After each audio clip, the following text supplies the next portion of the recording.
पहली बार मुझे किसी भी खुला मंच पर अपनी आवाज उठाने पर मजबूर होना पड़ा है, क्योंकि 57 से अधिक मधेसी शहीदों के खून पर पानी फेरा जा रहा है।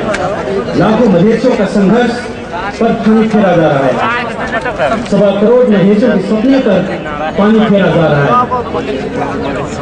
शासक वर्ग मधेश आंदोलन के तमाम उपलब्धियों को खत्म करने में लगे हुए हैं, लेकिन ऐसे आत्मविध्वंसकारी भोग ये शासक वर्ग ना करे, इसीलिए चेताने के लिए मैं यहाँ पर आज उपस्थित हुआ हूँ।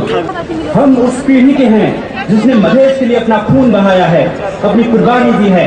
हम उस पीढ़ी के हैं जिन्होंने अपना छाती चीर मधेश को चिन्हित किया है। हम उस पीढ़ी के हैं जिन्होंने अपने अधिकार के लिए महान मधेश आंदोलन किया, जिन्होंने अपने आत्मसम्मान के लिए अपने जीवन की कुर्बानी दी। लेकिन मधेश आंदोलन के पश्चात इस शासक वर्ग का रवैया देखें। जिस समझौते के तहत इन लोगों को हमें अधिकार देना चाहिए थी, ये लोग हमारे अधिकार छीनने में लग गए। रंग भेद और अत्याचार जहाँ ये लोग खत्म करना चाहिए थी, ये लोग और भी हमें शिकार बनाते गए। जहाँ पर इन लोगों को नागरिकता, मधेसियों को नागरिकता देनी चाहिए थी, ये लोग मधेसियों का नागरिकता छीनने में लग गए। एक पर एक विधेयक लाकर मधेसियों को नागरिक बनाने में लग गए।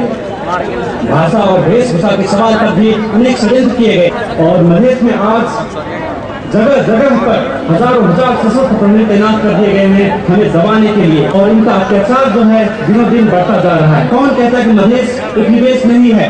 हम मेची से महाकाली तक घूम कर आए हैं, गांव गांव जा कर आए हैं, शहर शहर घूम कर आए हैं। शासक वर्ग के लोग हर जगह पर अपनी सैनिक का अड्डा जमाए हुए, हर जगह अपनी प्रहरी का अड्डा बनाए हुए हम पर राज कर रही है। हमसे लगान लेती है, हमसे टैक्स लेती है, हमारे अनाज खाते हैं, हमारे पैसों से बंदूक खरीदते हैं और उस पैसे के बल पे हम पर शासन कर रहे हैं और अपना अत्याचार फैला रहे हैं। लेकिन मैं यहाँ पर शासक वर्ग को चेताना चाहता हूँ कि अगर ये लोग सोचते हैं कि ये कुछ भी करते रहेंगे और हम चुपचाप देखते रहेंगे, हम हाथ पर हाथ धरकर बैठते रहेंगे, ये उनकी भूल है।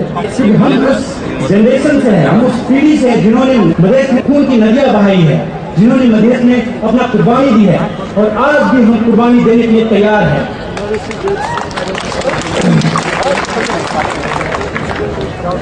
हम पर अब भी अगर ये लोग क्षेत्रीय या सांप्रदायिक राजनीति करने का आरोप लगाते हैं, तो मैं कहता हूं कि हमारी पीढ़ी राष्ट्रीय राजनीति नहीं अंतर्राष्ट्रीय राजनीति करेगी। और नेपाल में अगर मधेश को उचित स्थान नहीं मिलता है तो यूनाइटेड नेशंस हम मधेश को ले जाएंगे, वहां पर अपना अलग टेबल लगाएंगे और तब हम मधेश व्हाइट हाउस के आगे जाकर जुलूस निकालेंगे, जस्टिस में जाएंगे और वहां पर खड़ा करेंगे। अगर मधेसियों को 1950 के संधि के तहत दिए हुए अधिकार से हनन किया जाता है, हम वहां पर नेपाल और भारत को कटघरे में खड़ा करेंगे। ब्रिटिश शासक ने मधेश को भूमि को धारा के तौर पर तो कभी गिफ्ट के तौर पर नेपाल सरकार को दे दिया गया, उसके लिए हम ब्रिटिश सरकार को वहां पर खड़ा करेंगे। हमारी संस्था यूनाइटेड नेशंस में मधेश को रिप्रेजेंट भी की थी। अगर पैलेस्टाइन जैसे एंटिटी को यूनाइटेड नेशन में स्थान मिल सकती है तो मधेश को भी मिल सकती है और उसके लिए हमें हर कार्य करना है। लेकिन वहाँ पर जाने से पहले हमें बृहद ढंग से तैयार होना है, हमें जनाधार निर्माण करनी है, यहाँ पर एक डेमोक्रेटिक संरचना बनाना है और वह संरचना जो कि गांव गांव तक, जिला जिला तक, वार्ड वार्ड तक हो। और ऐसी डेमोक्रेटिक संरचना बनाने के लिए हम सभी को लगना चाहिए, एक बृहद गठबंधन तैयार करना चाहिए और इसमें सभी राजनीतिक पार्टियां, सिविल सोसाइटी, पत्रकार, मीडिया, जितने भी किसान लोग हैं, विद्यार्थी वर्ग है, बुद्धिजीवी वर्ग है, सभी को लगना चाहिए। और उसी के बाद उस जन आधार तैयार करने के बाद, वह स्ट्रक्चर बनाने के बाद हम विश्व मंच पर मधेसियों को आगे ले जा सकते हैं। और यह काम हमें नहीं करना है, हमारी जनरेशन को करना है। हम इससे मुंह मोड़ नहीं सकते, हम अपना अधिकार छोड़ नहीं सकते, हमें हर हाल में अपने अधिकार पाना है। मेची से महाकाली पर्यंत तक की भूमि मधेश की भूमि है, हमारी भूमि है। इसमें हमारे खून पसीना मिले हुए हैं, हमारे पूर्वजों के खून पसीना मिले हुए हैं। अगर कोई भी आदमी, कोई भी शासक वर्ग इसको तोड़ने की कोशिश करता है तो हम ऐसा हरगिज नहीं होने देंगे। इसके लिए चाहे हमें जो भी कुर्बानी देनी पड़े, हम देने के लिए तैयार हैं, क्योंकि हमारी पीढ़ी वीरों की पीढ़ी है, मधेश वीरों की भूमि है, मधेश अजय योद्धाओं की भूमि है।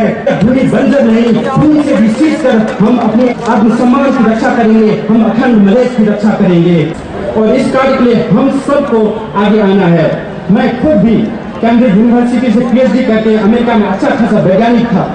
करोड़ों में मेरी तनख्वाह थी वहाँ पर, अच्छा खासा घर में रहता था, अच्छी गाड़ी थी, लेकिन सब कुछ छोड़कर मैं आज गांव यहाँ पर धूल खाते हुए फिर रहा हूँ।